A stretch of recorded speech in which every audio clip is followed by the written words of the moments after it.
As far as retirement, man, I just wanted to play as long as I could play and retire when I feel like retiring, not when somebody else tells me I should or stuff like that.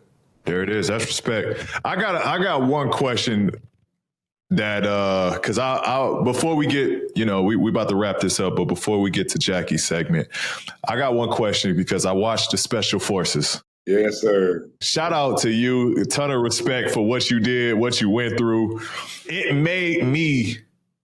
It inspired me to challenge myself. And I'm like, man, could I do this? Like, am I mentally strong enough for some of this? Talk to us a little bit about what that experience was like. I know you talked a little bit on Melo's show, but I watched the whole thing, man, and here to tell you, I was proud. You know what I mean? That, yeah. You held it down for the NBA, dog. Man, talk to us a little bit about that experience. It was literally one of the toughest things that I had to do. And before we even started the show, we had to sign death waivers just in case we died during the show.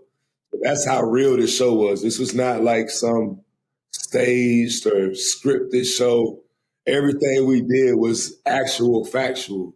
And for me, I'm always looking for a test, something to challenge myself, challenge my will, challenge my mindset. And this was that test.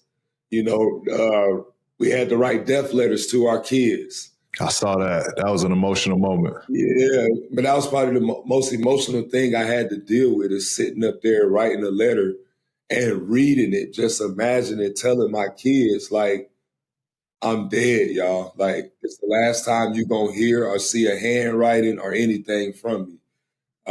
Fighting a staff sergeant that has over 135 kills. Like, these are some crazy things, but what it taught me really is that I can do anything I really put my mind to. And, it was the best experience I ever had. I don't know if my adrenaline will ever be that high like it was on the show ever again. But, it really just boosted my level of faith. It just gave me this sense that no matter what happens in my life, I know how to stay calm. I know how to handle it. I know how to fight through it. Like, bro, I got kidnapped.